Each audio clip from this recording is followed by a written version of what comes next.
रहता जग साक्षी मार्ग प्रकट में परोबानुरिवियो महावीर स्वामी नयन पथगामी भवतु मे महावीर स्वामी नयन पथगामी भवतु मे।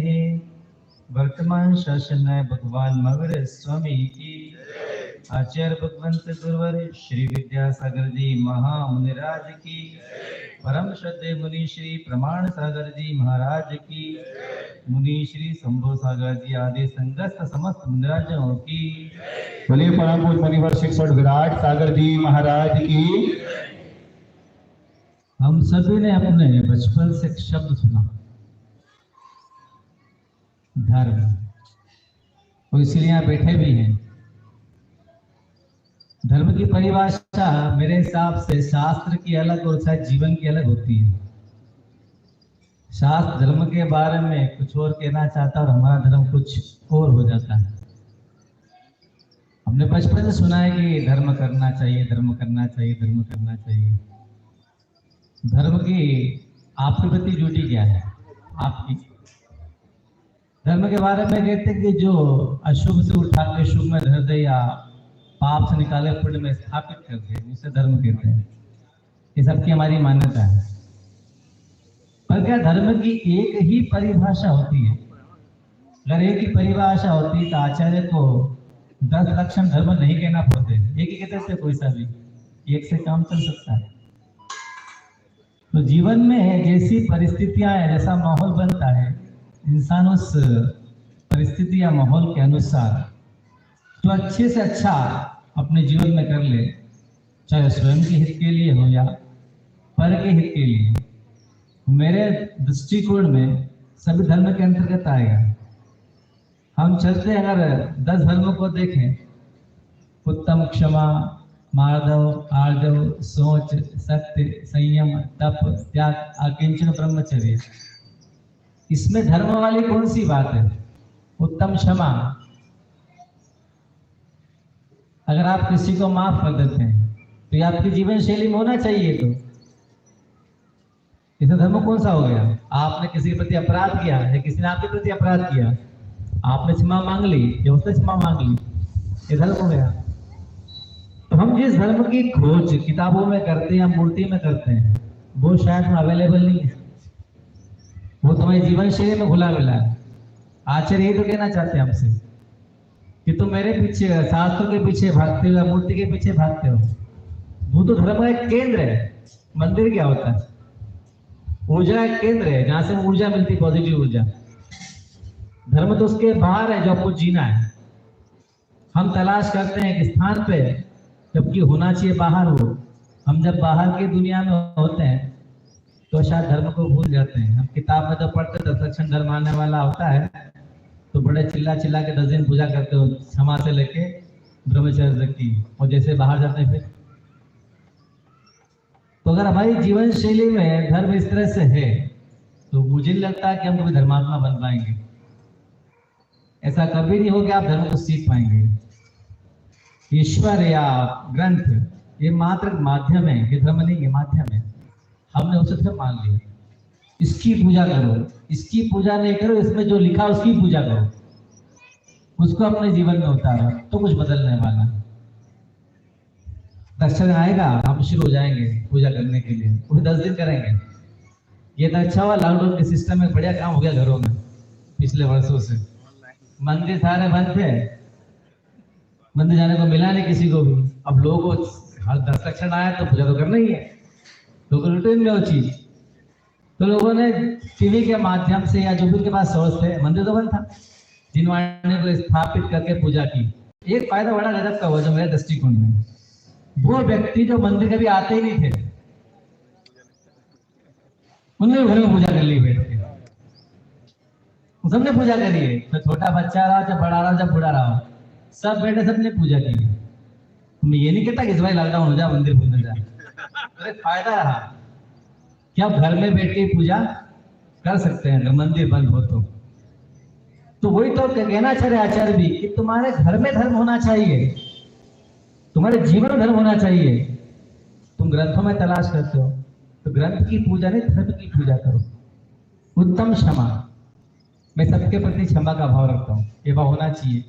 पैसा नहीं, जिससे मेरी बनती, जिसकी ना एक पट्टी जैसे मेरी, उसके प्रति क्षमा का भाव है। जिससे नहीं पट्टी उससे कोई क्षमा नहीं है। जिससे बोलते उससे क्षमा मांग लेंगे, किसे हम बोलते हैं उत्तम क्षमा, जिससे नहीं बोलते उससे, ये कहाँ धर्म हुआ? ना मैं कोमलता आ पाती है, ना सरलता आ पाती है, ना सत्यता आती है, ना पवित्रता आती। जब तक आपके जीवन में ये नहीं उतरेगा, आप परमात्मा नहीं बन सकते। आप सुबह जल्दी उठते हैं, सबसे पहले मंदिर आते हैं, पूरा द्रव्य तैयार करते हैं, शांति धारा करते हैं, अभिषेक करते हैं, पूजन करते हैं। उसके बाद जैसे निकलते हैं तो पहले अंदर जैन साहब थे मूर्ति के सामने, और बाहर निकल गए तो क्या बन गए बोलो? कि पूजा सूजा सी लगे और 70 से भगवान, मंदिर खावन दौड़ते, मोह बचाओ राम, ये हालत है। तो ये धर्म में है ही नहीं। धर्म करना दुनिया का सबसे इजी काम है, सबसे इजी है। सबके धर्म अलग अलग है। हम सुबह से पूजन करने आते हैं, वो बड़ी घंटे 2 घंटे पूजा करते हैं, और घर में माता पिता बीमार हो तो उनकी सेवा कौन करेगा? मना नहीं करता, करना चाहिए, पर धर्म की एक ही परिभाषा है जो आपकी ड्यूटी है। ग्रंथ में लिखा था कर्तव्य एवं धर्म, कर्तव्य भी धर्म है। हम कर्तव्य को अगर भूल जाएं, अपने कर्तव्य को, तो क्या हम धर्म का निर्वहन कर रहे हैं या उसको निभा रहे हैं? जिसके घर में जो भूमिका है, उस भूमिका अगर वो नहीं निभाता है तो वाक्य जो लिखा कर्तव्य एवं धर्म, उस दृष्टिकोण से वो व्यक्ति अधर्मात्मा हो गया, उसने धर्म किया ही नहीं। सोचिए, हम एक ही दृष्टिकोण पे आकर क्यों टिक जाते हैं धर्म के मामले में? इसीलिए जैन धर्म संकुचित होकर मंदिरों में ठहर गया। अटल बिहारी वाजपेयी ने एक बात कही थी कहीं पे, मैंने किताब पढ़ी थी उसको। वो कहता कि मैं जैन धर्म से बड़ा प्रभावित हूँ, मैं जैन धर्म से बहुत प्रभावित हूँ, परंतु जैनियों से नहीं। कितना बड़ा कमेंट्स करा उसने कि जैनियों से प्रभावित नहीं हूं मैं, क्योंकि हमारे हाथ हीरा लगा है। हम इतने तरीके से उसको गंवाते हैं कि जब भी दुनिया के बाजार में जाते हैं तो खाली नजर आते हैं। हम कहीं भी चले जाएं, या क्षेत्रों में जाएं, कहीं भी जाएं, समाज में जाएं, बहुत कम जगह ऐसी मिलती है जहाँ कमेटी के बीच में सौहार्द हो। कमेटी के साथ जड़ तत्व है कि जहाँ बनाई जाती है वहाँ लड़ाई झगड़ा फसाद पहले शुरू होगा। आपस में अंदर की खींचतान, भले ऊपर ना दिखे, वो ऊपर का पैकेट चमाचा मिलता है, अंदर माल सब। तो क्या आप धर्म सीख के ही करने आते हैं यहाँ पे? बोलिए, अगर आपने धर्म को अपने जीवन में जिया है, आप धर्म को जीवन में उतारना चाहते हैं, तो आपके अंदर धर्म के जो लक्षण है, जो जीवन शैली, धर्म नहीं जीवन शैली है। तो आचार्य आपको जीवन शैली सिखाए, 10 लक्षण ही सीख ले, 10 में से 5 ही सीख ले, 5 भाग के छोड़ देना, वो तो जीवन में काम आने वाले नहीं है। शुरू के 5 अगर वो ही अपना ले तो एक सहज सरल इंसान तू बन जाएगा। धर्म यही तो सिखाता है कि हम कितने सहज और सरल बन जाएं, अंदर से कितने इजी हो जाएं। ऊपर से तो हम बड़े टिप टॉप दिखते हैं, एकदम बहुत अच्छे इंसान होंगे, और जमाने भर की मायाचरी हमारे बीच में भरी हुई है। हम क्या पालेंगे उससे? क्या पुण्य का आश्रय करेंगे उससे? हम धर्म का जो आश्रय या पुण्य का आश्रय होता है वो चलता है अंतर जगत से, उसका बाह्य जगत से कोई संबंध नहीं है। जो इंसान मंदिर भी नहीं जाता हो, पूजा भी नहीं करता हो, किसी को प्रणाम भी नहीं करता हो, पर एक अच्छा इंसान है जिसके मन में मानवता के प्रति दया है और प्राणी मात्र के प्रति करुणा है, वो इंसान मेरे हिसाब से कहीं ज्यादा अधिक मात्रा में पुण्य का आश्रय कर लेगा उस व्यक्ति की अपेक्षा ढूंढ करता। तो अपने अंदर के अंतरंग को इक्वल बनाने का प्रयास करो। ग्रंथों में लिखा है कहीं पे कि जिसका अंतरंग और बहिरंग दोनों एक जैसा हो, वो धरती पर चलता फिरता भगवान है। कितनी छोटी सी बात, बस घर कितना गहरा है, अंदर और बाहर एक। अपने अपने मन से पूछो, जितने बैठे हैं, हम भी बैठे हैं, आप भी बैठे, सब बैठे हैं, तो ऊपर है, आप लोग नीचे बैठे। अपने मन से पूछो कि अंदर बाहर कितने एक हो, कितने विषय में एक हो। आपका स्वार्थ होगा तो अंदर बाहर एक, और दूसरे का मतलब हो तो 2 कि 200। कई बार तो हम ही पकड़ नहीं पाते हैं। हम महाराज लगते लोगों से मिलते हैं, 90% तो प्रिडिक्शन कर लेते हैं इंसान कैसा है, पर 10% हम भी चूकते हैं कि 2-3 चेहरे पकड़ में आते हैं, पर जिसके 200 चेहरे हो जाएं तो फिर पकड़ेंगे कैसे? हमारे बस की भी नहीं है। तो धर्म की बहुत इजी परिभाषा है, अंदर और बाहर जितना हो सके। पूरा 100% पॉसिबल है कि आप बिल्कुल वैसे ट्रांसपेरेंट हो जाएं? पॉसिबल है? किसके लिए? हाथ उठाओ। है किसी के लिए कि पूरे हो जाए अंदर बाहर? हम कभी नहीं हो पाएंगे। जितना हो सके।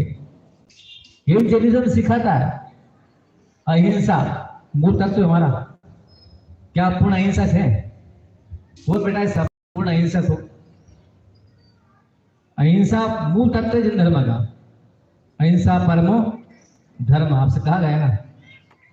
तो अगर हिंसा आप करते हैं तो आप धर्मात्मा हुए ही नहीं। आप सोचेंगे कि जीवन जीना और जीवन यात्रा आगे भी लेके जाना है, तो पूर्ण अहिंसा कैसे हो सकते हैं? संभव भी नहीं है। हम जिएंगे तो कुछ तो हिंसा होगी। तो जैनिज्म कहता है मिनिमम कितनी आप कम से कम कर सकते हैं, जितनी हिंसा को कम से कम कर सकते हैं, उसका नाम है जैनिज्म। पूरा तो पॉसिबल किसी के लिए है ही नहीं। ये धर्म सिखाता है कि जितनी हमारी विकारी प्रवृत्तियां हैं या जितनी हमें त्रुटियां होती है, हम कितने अंशों में उसको मैनेज या कम से कम कर सकते हैं, उसी का नाम है। आप पूर्ण नहीं हो सकते इस पंचम काल में, कोई नहीं हो सकता, मुनि महाराज भी क्यों ना हो, हम लोग पूर्ण नहीं हो सकते। पर आपकी तुलना में हम और हमारी तुलना में प्रभु कम से कम क्या करा? हिंसा को हमने मिनिमाइज कर दिया। इतना हम कर लेते हैं, हमारे दृष्टिकोण में कोई भी क्रिया या भाव जब आता है तो ये सोचना चाहिए कि इसमें धर्म की तलाश कर ली जाए। जो क्रिया करें या जो भाव हमारे अंदर पैदा हो कि मेरी इस क्रिया या धर्म भाव के माध्यम से क्या मैं अधर्म तो नहीं कर रहा? अगर अधर्म कर रहा हूं तो अपने आप को मैं रोक लूं कि बिना ये करे मेरा काम चल सकता है। सत्य महाव्रत और सत्य अणुव्रत, इसके बारे में किसी ने पूछा कि सत्य अणुव्रत कैसे हो सकता है? सत्य तो अखंड होता है। क्या तो सत्य बोला जाए या सत्य बोला जाए? सत्य का अणु कैसे करेंगे हम? ये तो अखंड होता है, यूनिवर्सल है। तो मनीषी ने कहा कि अनावश्यक झूठ नहीं बोलना, अनावश्यक झूठ नहीं बोलना, वही सत्यानुव्रत है। या तो आप सत्य बोलोगे या सत्य बोलोगे, दोनों में एक रास्ता चुनना पड़ेगा। तो विश्व छोटा कैसे करें, अणु कैसे बनाए इसको? तो अनावश्यक झूठ नहीं बोलने का नाम है सत्यानुव्रत। इतना कर लें कि जीवन एक तक एग्जाम्पल दिया मैंने आपको, जो भी जीवन में घटनाएं घटती, जो भी अवसर आते हैं, हम उस सारी घटनाओं में से कितने हिस्सों में वो काम, गलत काम या पाप ना करें। इतना हम सचेत रहें तो आपसे अच्छा धर्मात्मा दुनिया में दूसरा मिलने वाला नहीं है। हम चला के जानबूझकर कई बार हिंसाएं करते हैं और पाप भी करते हैं। हमारा मन ये बहुत गहराई से जानता है कि हम ये गलत कर रहे हैं और आप उससे बचना चाहे तो बच भी सकते हैं, पर आप यूज टू उसके करते करते अभ्यस्त हो चुके हैं। आप वहां चाहे तो अपने आप को आराम से इजी गोइंग रोक सकते हैं, पर नेचर और हैबिट हम क्यों करें? वो व्यक्ति आपसे नाराज है और छोटी सी बात पे नाराज है, लगता है अगर मैं इससे एक बार बोल लूंगा तो ये जीवन भर मेरे एहसान मंद रहेगा, मुझसे बोल लेगा। तो जरा सा हिंदी की भाषा में सड़ा सा एक ईगो तो कहीं ना कहीं आपके जहन में रहता है, मैं क्यों बोलूं, मैं क्यों झुकूं इसके सामने? अरे आप किसी को 4 बार झुकाना चाहते हैं, एक बार उसके सामने झुक जाओ, एक बार झुका उसके सामने, वो 4 बार झुकेगा आपके सामने। आप पकड़ के रहोगे तो आजकल कौन किसकी सुनता है? कोई किसी की सुनता है क्या? अगर माता पिता संतान से ऊंची आवाज में बात कर ले, संतान क्या जवाब देती है? पेट अगर एहसान कर क्या हमारे ऊपर? आजकल के बच्चे बोल देते कई बार। तो थोड़ा सा अहंकार जो हमारे अंदर बहुत गहराई से बैठा हुआ है, और कुछ गलत हैबिट्स जो हमने पाल रखी है, जिनको हम थोड़ा सा चेंज कर लें तो जीवन बहुत सुंदर बन सकता है, बशर्ते उस पर गहन चिंतन आपका होना चाहिए। किसी को क्षमा करके जो सुख मिलता है, या किसी को क्रोध करके क्या सुख मिलता है? फिर आपसे बहुत नाराज था, आपने जाके क्या, आई एम रियली सॉरी, क्षमा करना। रविन्द्रनाथ टैगोर को जब नोबेल प्राइज मिला तो पूरे हिंदुस्तान से, विदेश से उनका बधाई पहुंची उनके पास। उन्हें स्वीकार किया। उनके आश्रम के पास में, उनकी कुटिया का मकान के पास में व्यक्ति रहता, वो बंगाली था। वो उनका परम अहितैषी, मतलब विरोधी था। वो उनके बाद कहीं पूछा नहीं। तो डोगर साहब को लगा कि इसने मुझे बधाई दी नहीं। देखो, जो जितना महान होता है ना, वो इतना सरल भी होता है। जितना कुटिल हो तो मतलब महान नहीं हो। तो सुबह सुबह जब टैगोर साहब घूमने निकले तो वो घूमने निकलते रोज सुबह, और मुलाकात होती थी दोनों की आपस में। तो जैसे नोबेल प्राइज पुरस्कार मिलने के बाद जब बधाई नहीं मिली उनको, टैगोर साहब को, पड़ोसी की, तो सुबह सुबह का सीन था कि टैगोर साहब घूमने निकले और सामने वो भी चला। एक मोमेंट पे आके दोनों आमने सामने हुए। जिसको नोबेल पुरस्कार मिलेगा वो कितनी बड़ी हस्ती, सोच लो आप, क्या प्रॉस्पेरिटी हो, क्या उसकी प्रसिद्धि होगी। पर कहते हैं कि जो जितना बड़ा होता है वो इतना लघु होता है, इतना महान होता है, छूट जाता है। ये महानता की पहचान है। महानता, जो महान इंसान कठोर नहीं होता अंदर से, बहुत सरल होता है। जैसे आमना सामना हुआ तो टैगोर साहब ने अपने चरण पकड़ लिए। वो बोला, आपके आशीर्वाद से मुझे नोबेल पुरस्कार मिला। सोचिए आप, नोबेल पुरस्कार मिलने वाला व्यक्ति अंदर से कितना सरल है। और हमारे अंदर, हम फलानचंद ट्रस्ट के अध्यक्ष पद मंत्र जो भी हैं, वो मिल गया तो कैसा करते फिरते, हम वहाँ के फलानचंद हैं। जिसके दरबार की सेवा करने के लिए आपको सीट दी गई, ये आपको जिम्मेदारी दी गई, तुम उसी के सामने छाते फुलाते हो अपनी कि हम फलानचंद हैं। उनको दिखाते हो जिनने सबको त्याग दिया है कि हम आए हैं, हमारा स्वागत करो। इतने छोटी छोटी क्षुद्र बातों अहंकार अपने जीवन में करते हो तो धर्म को कहाँ जी पाओगे? धर्म तो बहुत व्यापक चीज है, इसको जीने के लिए बहुत बड़ा हृदय चाहिए, वो सबसे इजी चीज है। धर्म को जीना तो सरल हो जाओ, जितने सरल हो जाओगे उतना धर्म आपके जीवन में प्रवेश कर जाएगा। एक बार किसी ने चाणक्य से पूछा कि चाणक्य महोदय, कुटिलता से बचने का या कुटिलता को खत्म करने का सबसे सरल उपाय क्या है? कुटिलता से या राजनीति से बचने के लिए उपाय क्या है? तो क्या कहा होगा चाणक्य ने? सोचो अपने दिमाग में कि राजनीति और कुटिलता से बचने का उपाय क्या है। चाणक्य ने उत्तर दिया एक वाक्य में, बड़ा छोटा सा वाक्य था। अपना दिमाग लाओ, क्या बोलेंगे? राजनीति और कुटिलता से बचने के लिए उपाय क्या है? इसे कैसे बचा जाए? कोई राजनीति आपके प्रति कर रहा हो, कुटिलता आपके प्रति मन में रखता हो, तो उससे बचने का उपाय क्या है? किसी ने चाणक्य से पूछा था, तो चाणक्य ने बड़ा छोटा सा उत्तर दिया उसका। बता दो, सोच लिया आप लोगों ने? मैं जो बताऊंगा उसका आप लोगों ने सोचा। तो चाणक्य ने बड़ा अच्छे मुस्कुराते हुए लहजे में कहा, सरलता। आप सामने वाले के सामने इजी हो जाइए, एकदम सरल हो जाइए, उस आपके ऊपर ना राजनीतिक प्रभाव डालेगी, ना कूटनीति काम कर पाएगी। पर वही तो होना कठिन है। जब तक हम अपना वजूद है, अस्तित्व लेकर सामने वाले के पास मैं हूं, तब तक आप सरल कभी जीवन में हो ही नहीं सकते। मैं भी हूं और आप भी हो। अस्तित्व की भावना जब तक हमारे जहन में रहेगी, तभी कहीं जाकर धर्म को जी पाएंगे। धर्म को बाहर खोजो, किसमें?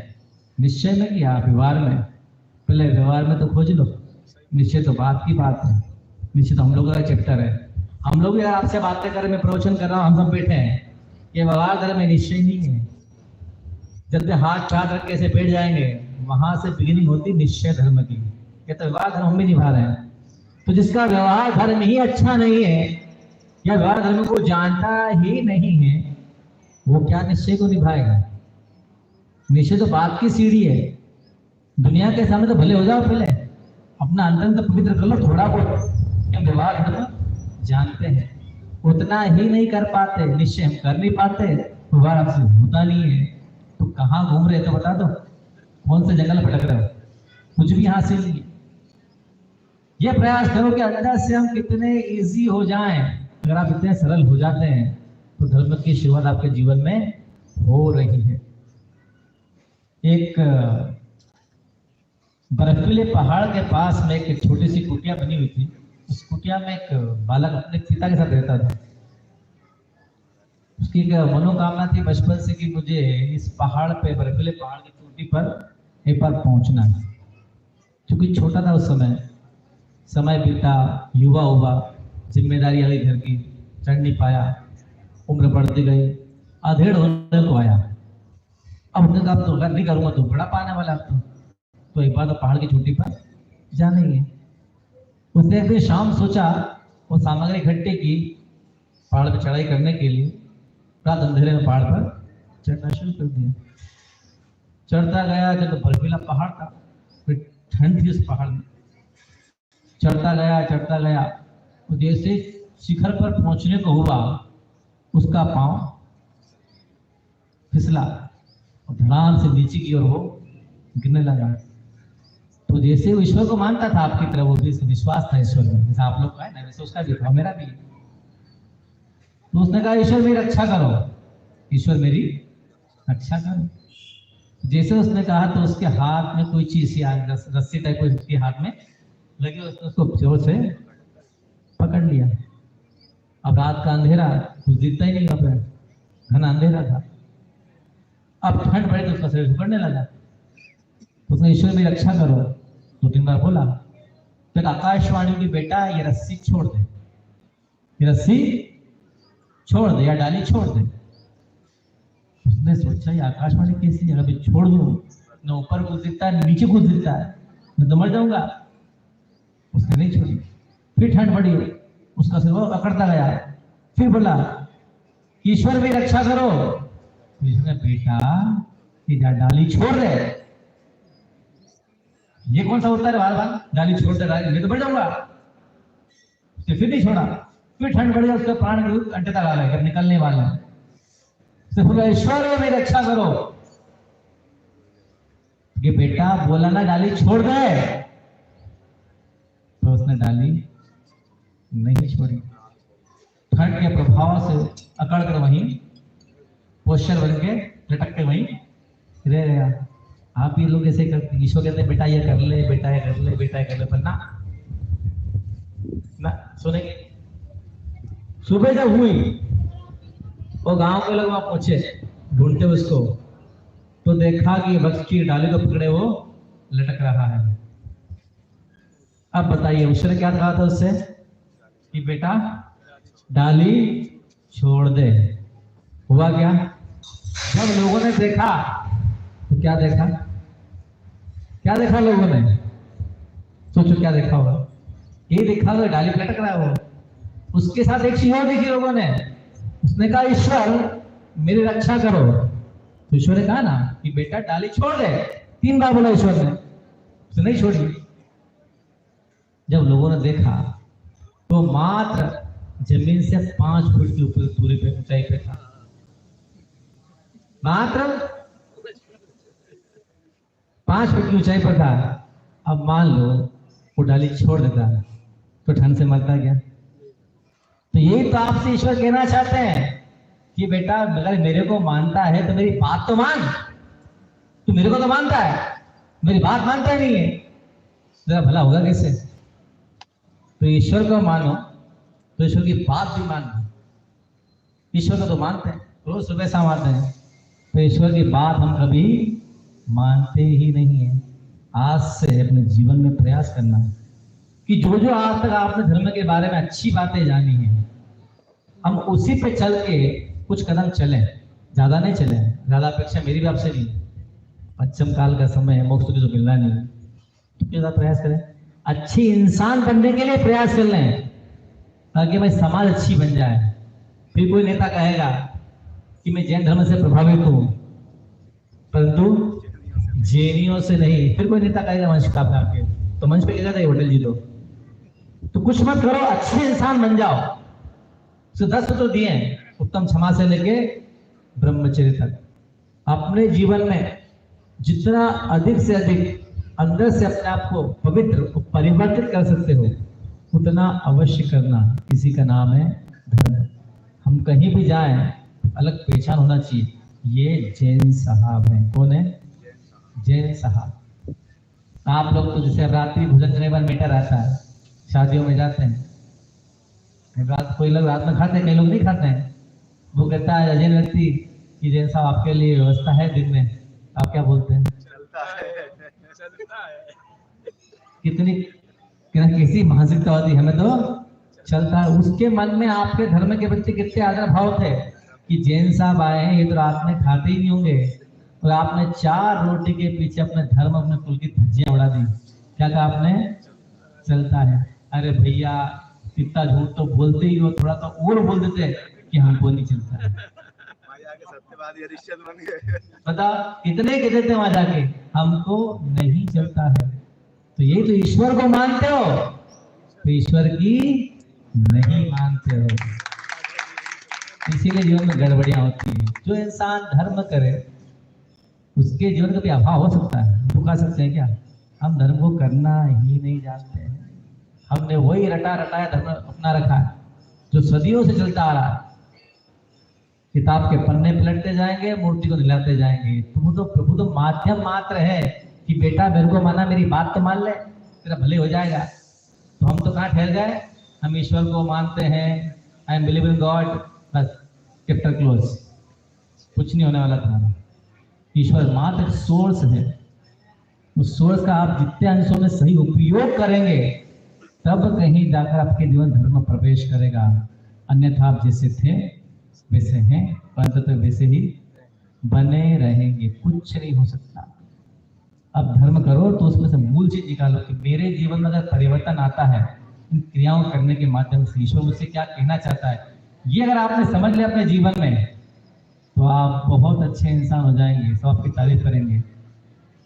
क्या करेंगे? आपकी तारीफ करेंगे। तो क्या होगा? आप कहीं पे गए, कहीं पे कुछ देना तो आगे बढ़िए, कितना आगे बढ़िए, हमेशा आगे बढ़िए, ऐसा जीवन में हो जाएगा। तो आगे बढ़ते आगे बढ़िए। तो ठहरिए, समझिए, जितना जीवन को आप परिवर्तित कर सकते हैं। आप चाहे किसी पोस्ट पे हैं, चाहे नहीं है, चाहे विशेष है, चाहे साधारण है, अपने अंदर जितनी खूबियां या गुण आप पैदा कर सकते हैं सामान्य व्यक्ति के नाते, विशेष के नाम से जहां आप रहते हैं उसी माहौल में रहकर अपने अंदर कितने अच्छे गुण आप पैदा कर सकते हैं, कितना अच्छा अपने आप को बना सकते हैं, कितना अवश्य बनाने का प्रयास कीजिए।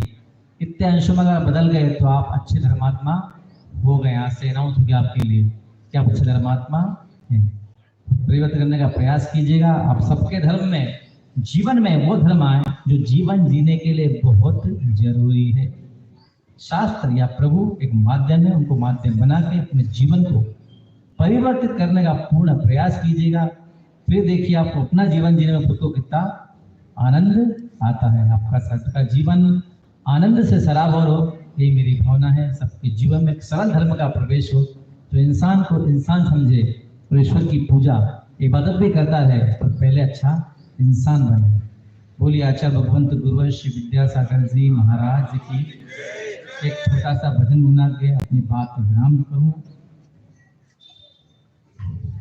जाएगा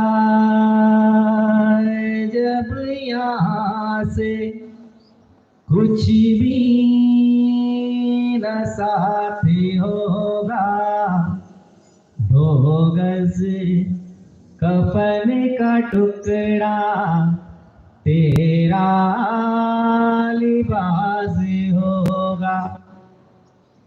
कांधे पे जब ले जाए परिवार, पीटेगा छाती अपनी, कुर्बा उदास होगा। 2 गज कफन का टुकड़ा तेरा लिबास होगा। चुन चुन के लकड़ियों में रख दे तेरे बदन को, आकर के झट उठा ले महतर तेरे कफन को। देवेगा तुझ में बेटा जो खास होगा, 2 गज कफन का टुकड़ा तेरा लिबास होगा। मिट्टी में मिले मिट्टी, बाकी खाक होगी।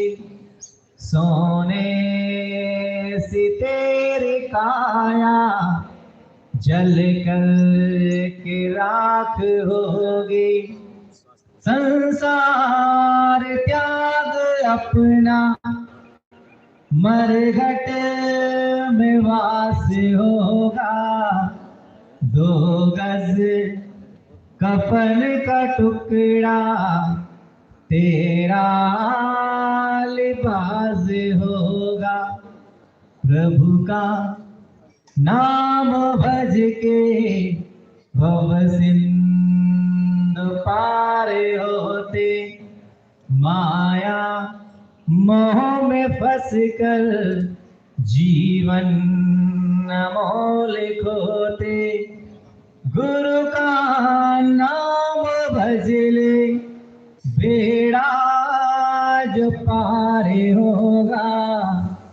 2 गज कफन का टुकड़ा तेरा लिबास होगा। 2 गज कफन का टुकड़ा तेरा लिबास होगा। बोलिए परम श्रद्धेय मुनि श्री प्रमाण सागर जी महाराज की।